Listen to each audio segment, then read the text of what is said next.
Some big teams face big questions after a big week in the NFL, a couple big upsets in the UFC, and a mega week in the WWE starts now. Couch Potato Diary, we're live, we're back, and we get going right now.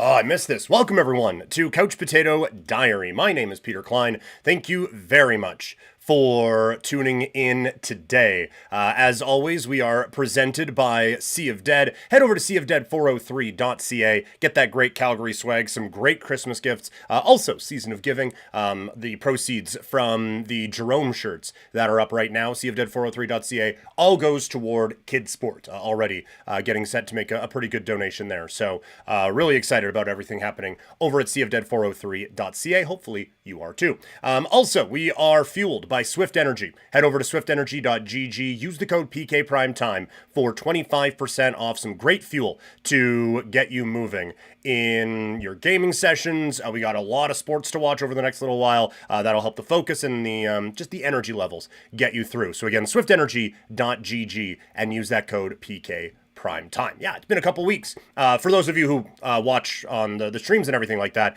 obviously, for those who are in Calgary, I'm on the radio here, or have been for the last couple of weeks, and will be again for the rest of the week, but going to try to, I know I always say this, but going to try to weave some in throughout, because I genuinely miss the chats that we have here. Really enjoy what we get going on, so would like to get it rolling here.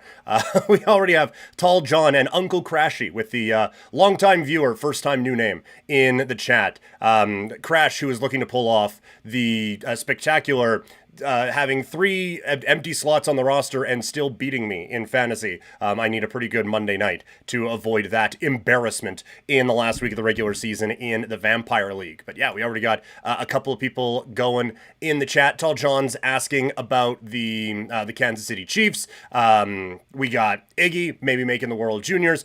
I didn't plan on any World Junior talk today, but we can throw some in. And Uncle Crashy. Crash is now realizing that that there was an opportunity to beat me, even with the bad luck that Crash has had this year in the Vampire League. So yeah, again, like I said, I love this. I miss you guys. I know that there is some crossover between I met Deeds in person.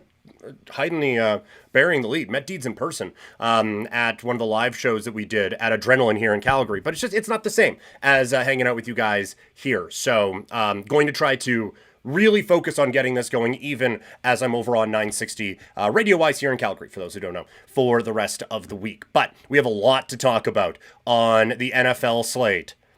Is it actually going to happen? Are the Kansas City Chiefs actually going to miss the playoffs? Kind of seems like it. Let's break it down.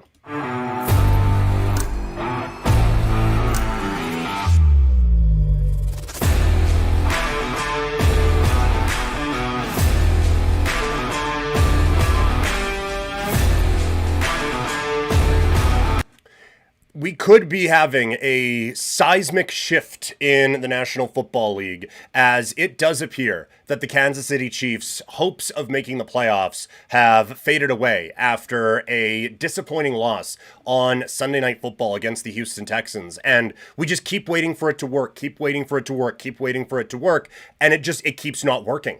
And something where that magic was last year, it is whatever deal they made with the devil has expired, because now they are losing these tight games, and they are the one. This is where the concern comes in, I think, for the Chiefs. They are the ones now who are making the mistakes. They are the ones who are making those late game screw-ups that allow the other teams to get the wins. And that wasn't happening. Remember last year when it was the Raiders somehow screwed up like 8 different times. I think was it the Black Friday game? It was one of the...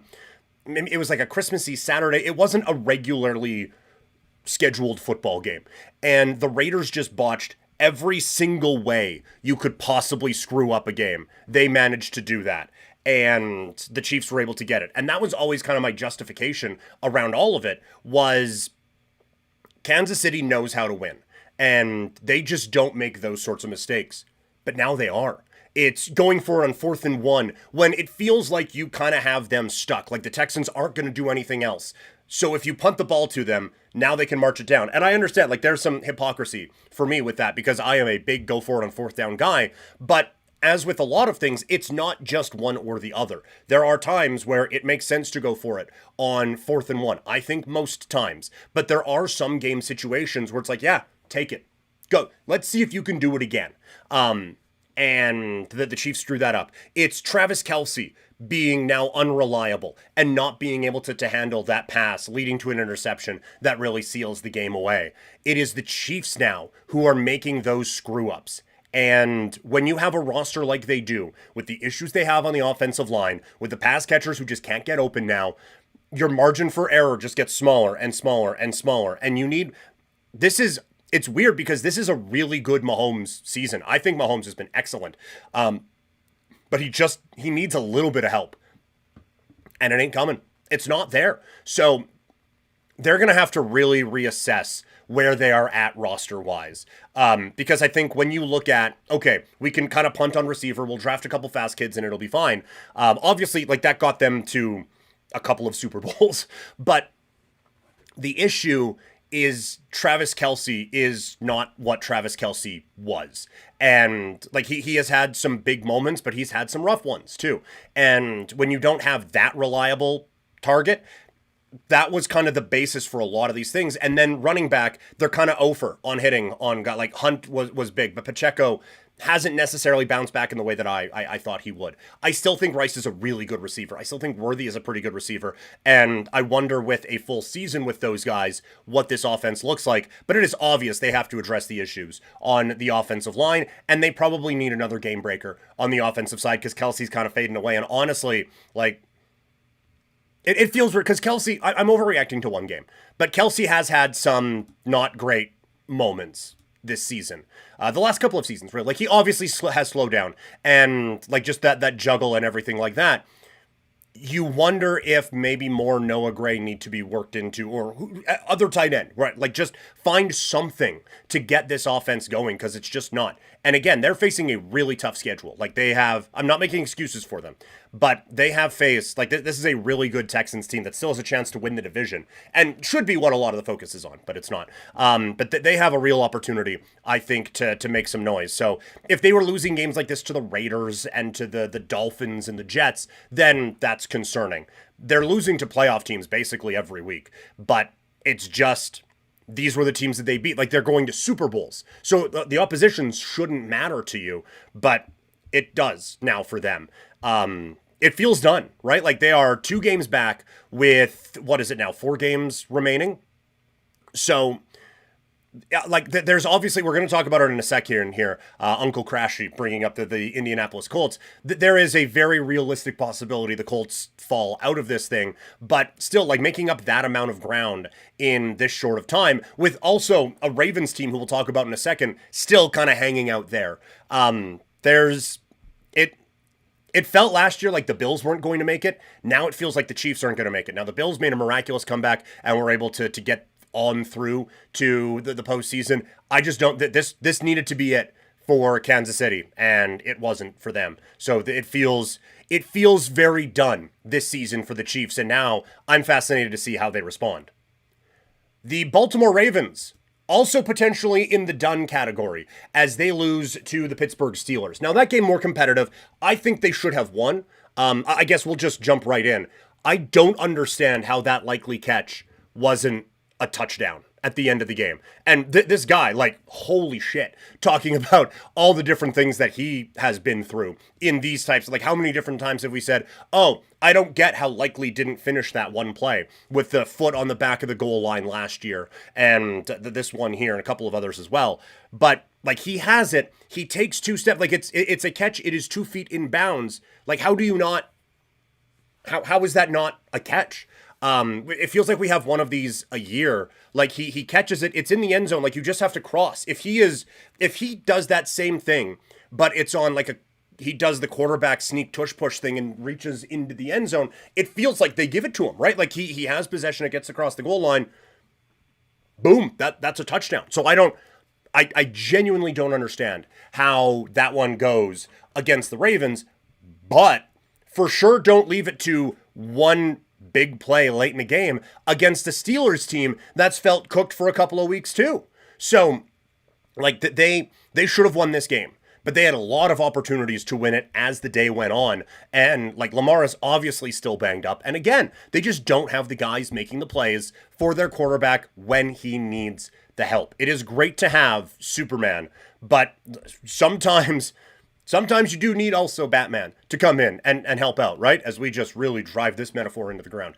But you do need that other guy to step up and help you out. It can't just be a one-man show. And, like, for Lamar, the one-man show thing, I get Derrick Henry was a big part of it last year, but, like, the one-man show with Lamar got them to within a fumble trying to get into the end zone of going to the Super Bowl a couple of years ago. But all of this roster construction with limited wide receivers and really banking on running backs and tight ends, that's great when the dude is balling. But there are going to be moments where he's going to need help. And Mahomes hasn't had that help, and now Lamar doesn't have that help either. And I get the injuries at the beginning of the season.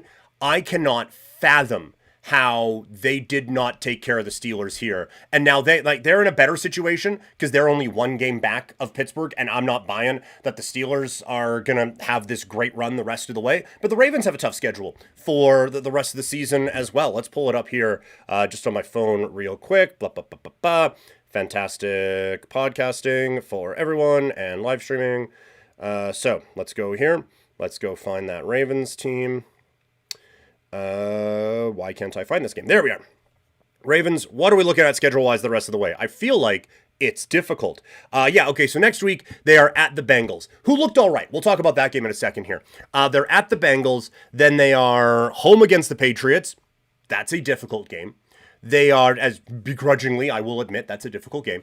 They are at the Packers. That's a really tough game. And then they're at the Steelers to close out the season. So a really important game, obviously, at the end of the year. And for the Steelers, their schedule the rest of the way, Monday night against the Dolphins. Can we... Probably too late to flex that, okay? Either way. Then they are at Lions. That's a tough one. That's a loss. Or that could be a loss. Sorry. At the Browns. I would anticipate Myles Garrett breaks the sack record in that game. And then against the Ravens to close out the year. So there's a couple more should-be wins for this Steelers team. So they could make it so that last game doesn't matter. The Ravens are in a really difficult spot now. And it is a lot to do with how they have kind of constructed the rosters here with these football teams. Sorry, I missed this one before, Tall John. From watching the stream last night, apparently Kansas City made bad decisions. Can't really comment myself. Yeah, this is, I think it's a bigger kind of football discussion. And it's one of the things that frustrates me with where we're at sports talk wise and everything now, like the hot take, first take, toss up, whatever they're called. These conversations need nuance. And too much in, look, every form of life. In some of these talks right now, nuance kind of gets thrown out. You have to be all one way or all the other way. And there are some ways when we're bringing up analytics where that does actually play out. For instance, in baseball, lineup construction, the prevailing theme in lineup construction for analytics is you have your best hitter bat second. And it's not just so that they come up with a big moment in one game. It is so that over the course of 162 games, you are buying your best hitter an extra 80 at bats by him coming back up around that time. Not important for this, but there are some times where in analytics, you do kind of have to pick one side or the other just so that it offsets. And I understand some of it with fourth down math is, well, we're going to get it like 30, 40, 50% of the time. So why not always do that? And then it puts us in better situations mathematically. But I think with this, there is a game feel to it where you need to understand, like, your defense has done a really good job against the Texans, and it doesn't look like Houston's going to get a whole lot, and the game is still tied. This is a time to punt the ball away and just read the room, see how the game is going, and do that. A lot of the other ones, like the going for two when you're down by 14, so that maybe you have a chance to win the game on a touchdown, that's great for really good teams to do. It's kind of dumb for the Giants to do. Right? Because now you're putting yourself, well, you need a 2-point conversion to win, and I'm not willing to bet that they can go 50% on those, right? So you do get some instances where you need to understand the situation of what is happening. I do also get, though, where Kansas City feels like the math is always in their favor, because it has been, right? Like, I can't fathom punting ever when you have Patrick Mahomes and Andy Reid. Like, there should be some way that you can figure out how to get points out of, or get 5, 6, 18 yards sometimes, right? Like, you have a great play caller, you have a great quarterback, elites at both positions, honestly. You should be able to get a first down. So I can see where Kansas City looked at the situation like, yeah, you know what? Our offense isn't really going. That is an elite caliber defense over there. And I've been saying it all year. That's an elite level defense on the other side. Maybe we just punt the ball away. But I could see, like, when you're weighing the pros and cons, the Chiefs going, okay, yes, that's great. Totally understand that. The other angle of that, though, is we're the fucking Chiefs, man. Like, I'm Andy Reid. That's Patrick Mahomes. Like, this is this generation's best coaching quarterback duo. What are we doing here? Why are we even considering this? So I can understand where the bravado and the ego of it all comes into play there, but I do think there are situations where you have to read it. And this is coming from me, the guy who has said on every football broadcast he's done, my punter would hate me because I would go for it on fourth down so often. But there are some instances anyway where I think you have to kind of read the room and see where things are going for you at that particular time. Tough one for Uncle Crashy in the Twitch chat and the Indianapolis Colts, as it did feel like their season came to a crashing halt on Sunday afternoon as they get whooped on by the Jacksonville Jaguars. Daniel Jones with a broken foot on one leg now tears the Achilles on the other. That news coming out just a little bit ago. I'm pretty sure that was the official ruling that we got. Sorry, I don't want to just throw that there. Yes, okay, here we are. Colts coach Shane Steichen says quarterback Daniel Jones is scheduled for surgery within the week after confirmation of a torn Achilles. He added, backup Riley Leonard is dealing with knee soreness, but will hopefully be available on Sunday. So too bad the trade deadline is done, because this would be perfect time for Joe Flacco to come riding in on his horse and have an opportunity to win this. This is why, side quest, feel like we should have transfers like they do in football now, or loans, sorry, like they do in football. Now you still have transfer windows and stuff like that, so it wouldn't work. But like if you could just be the Bengals, like, yeah, well, for a 7th round pick, we will loan you Joe Flacco for the last 3 weeks of the season, so you can go out and try to win an AFC South championship. But whether it's Riley Leonard or like Richardson's done for the year now too, right? Whoever they pluck off of whatever heap to come in and play quarterback for the last few weeks, it's not going to matter. It really is unfortunate. Like, this felt like a dream season for the Colts, and then Daniel Jones, like, you can really start to see where that injury started to hinder and where that injury became a real problem for him and the football team and this offense. So it really is too bad for Indianapolis. Now, the way it sits right now, they are no, they're not. Sorry, they're tied for the last playoff spot. The Texans have leapfrogged them. Yeah, no, they're cooked. They're cooked. Sorry, Crash. I tried to give you help, but yeah, they are absolutely 100% cooked on this one. He messages in the Twitch chat. My Colts went 2 for 2 with torn Achilles injuries. That's my surprise. Yeah, that feels like a pretty big surprise to have your season go down with a quarterback just rupturing at Achilles. Rough go for Achilles and star players in Indianapolis, Indiana. Hey, with Halliburton a bit ago, and then that one. So that's a real bummer to have that happen. It sucks for Daniel Jones, because he was probably due for a pretty good payday coming off of this one, and now it's a full season that you lose. And then we have seen with a number of these guys that next season, when you come back, is just not the same. Like, we are 3 years away from Daniel Jones being able to see what he still has as a football player, coming off of the best season of his life up to this point. So it sucks for the human being, and it sucks for the Colts. Like, Jacksonville, not to be lost in this, even with Riley Leonard at quarterback, that's a statement for Jacksonville to go out and do that. To Colts defense, it was maybe a little overrated at the beginning of the season, given some of the results that they had, but still a good defense. And to go out there and do that against that group is really impressive. So Jacksonville is absolutely a team we should be taking seriously. They have a 1-game lead on the Houston Texans for that last, for that top spot, in the AFC South. They do not play each other the rest of the way. Jags have a pretty good schedule. They got the Jets this week. I feel pretty good about that.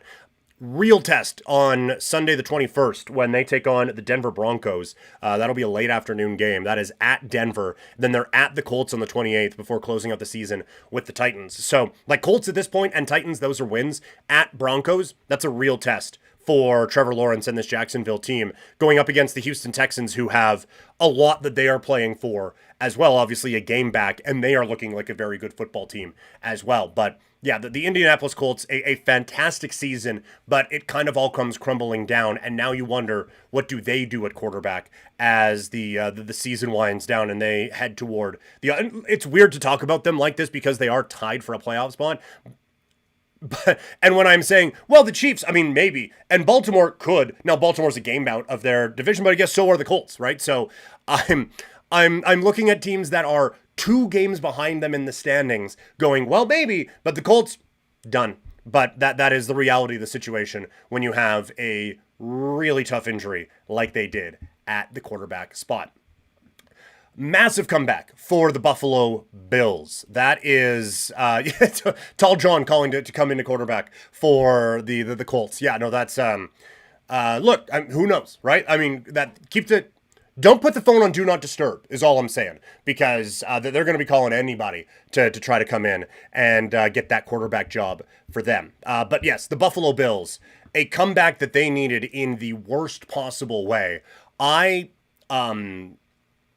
didn't get like the head start on watching the football throughout the day. I was just kind of otherwise occupied here, and then started watching around second half of those games. And you're looking at the score like, what on earth is happening?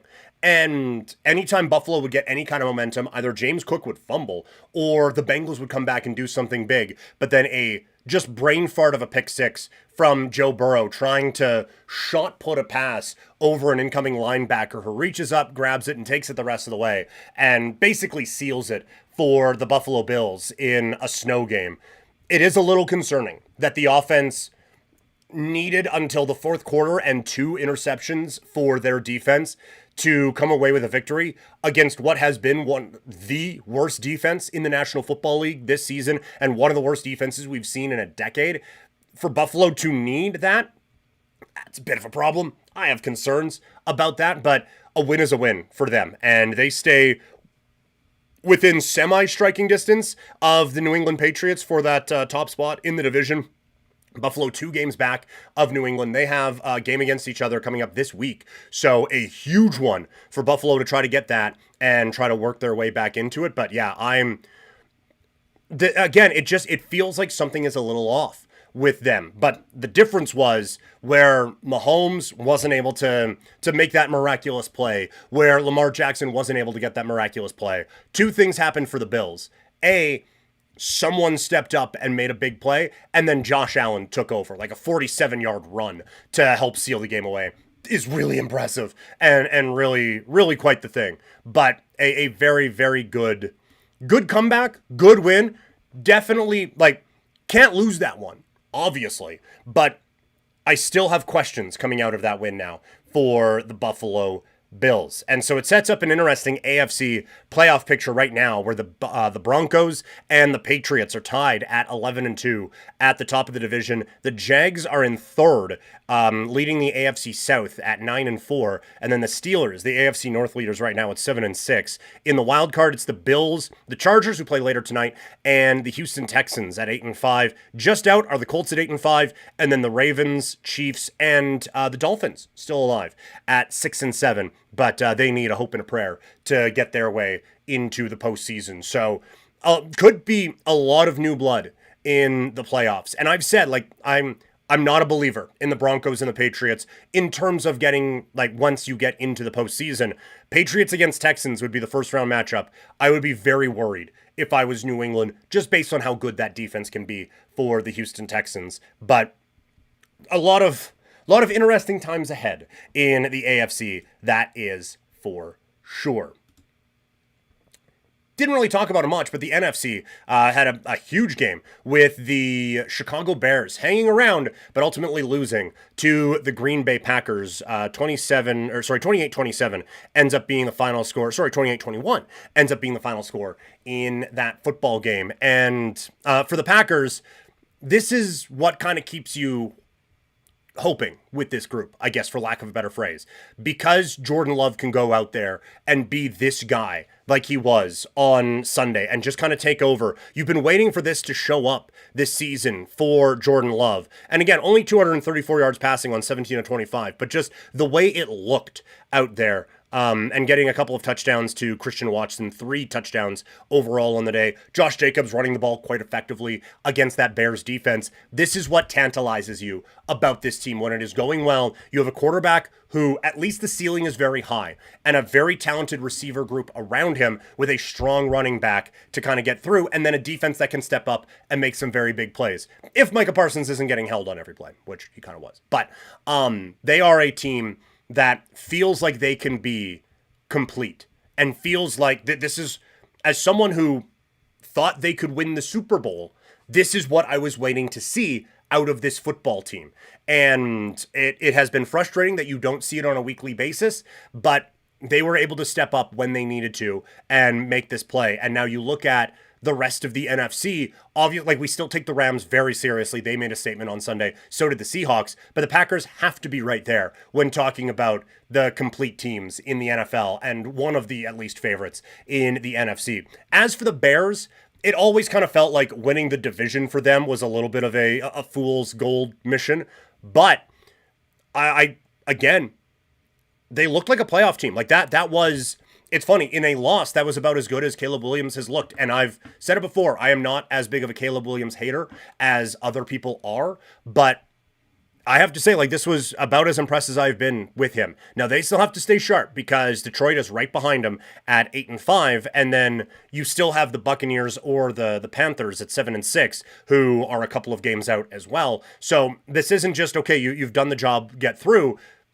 It's a very big 4 weeks for Caleb Williams, for Ben Johnson, and kind of assessing where this team is at. But again, you are seeing the superstar potential that Caleb Williams has. You just now need to see it with a little bit more regularity as the we go down the stretch here with the Bears. So we'll have a lot more on the playoff picture in the NFL as the week goes on here. But just to go through the playoff picture again, with obviously one big game tonight with the Philadelphia Eagles taking on the LA Chargers. You have the Rams at 10-3. The Packers are at 9-3-1. So Green Bay, if the Rams get another banana peel, and they could, because of, like, you have the Seahawks in that first wild card spot right behind them as well. So you need both of those teams to lose. But Green Bay, the way they look, they can beat anybody. And getting a couple of games at home is going to be very important for them. If they can get into that 1 seed too, that's very, very dangerous stuff. Third place right now, the Eagles. And then in fourth, it's the Bucks and the Panthers. That was a really disappointing loss for Tampa Bay. Baker missing on a few plays, and then Ibuka, a really bad drop in the end zone, kind of costing them against the New Orleans Saints. I think they had a touchdown called back on a penalty as well, but Tyler Shugg looked pretty good for the Saints. Either way, wildcard teams, the Seahawks right now at 10-3, the 49ers at 9-4, and the Bears also at 9-4, with the Lions hanging around one game back. So the playoff push in the NFC is going to be on, and it is going to be a ton of fun to watch that one. Do want to remind you guys that we are doing this stream live on a few different platforms, but if you are watching it after the fact, then hit that share button and share this with a few of your football talking friends. If you want to talk shit to your Chiefs fan friends, send this video out, or the Bears fans, or whoever you want to talk shit to, or you want to build up your case. If you agree with what we've been talking about, hit that share button and send it out so we can keep that conversation going. Again, love the chats that we get into when we're doing this live. Would like to bring a few more people into it and help continue to build what we're doing here at Couch Potato Diary. So yes, would greatly appreciate if we could do that. And again, while you're there, just move the mouse over to the comment button and let me know if there's anything in here you disagree with on any of the things that we've talked about with the NFL.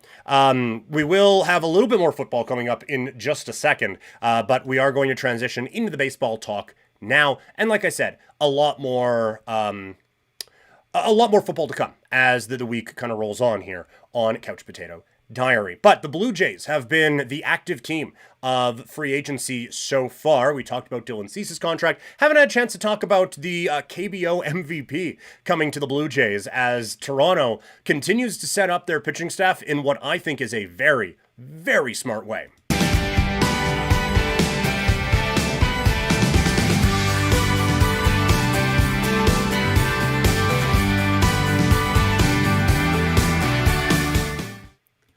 The Toronto Blue Jays continue to show off the mighty dollar that they've been picking up with that playoff run, as Toronto makes a good signing, bringing in the KBO's MVP, best pitcher, whatever you want to say. Cody Ponce comes in on a 3-year deal worth $30 million.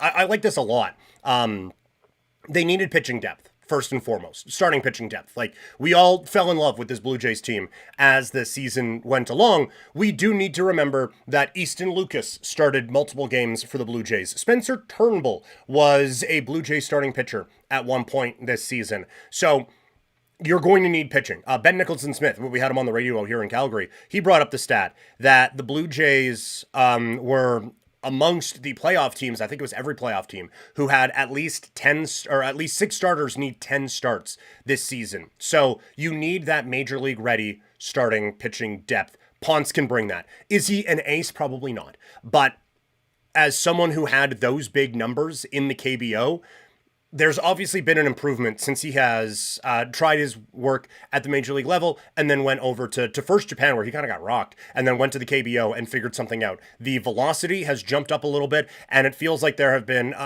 just a bit of a tweak going on with some of the secondary stuff as well. It's that sort of stuff, again, that I think Pete Walker thrives on. It's one of the reasons we were excited about Cease coming in with that kind of velocity and then the pitch mix that he can develop. Pete Walker is really good at mixing and matching with that kind of a thing. And so to bring this guy in at $10 million, if it doesn't work out, it doesn't work out. They just outrighted Yariel Rodriguez. Like, okay. If it doesn't work out, $10 million, it's not setting you back. It's not debilitating at all. The Blue Jays have built up the major league depth that wherever you would have spent this on would have been a bit of a lateral move anyway. And to, again, kind of lock that rotation down, it gives you some depth if there is an injury.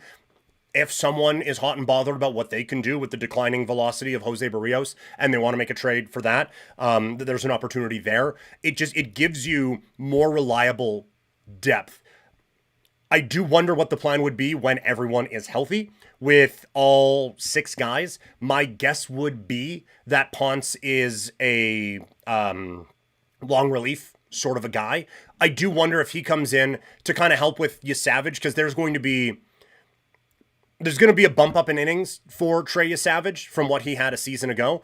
I do wonder if they want to kind of limit that a little bit to make sure that we're not just like race. Okay, yeah, 230 innings, go for it.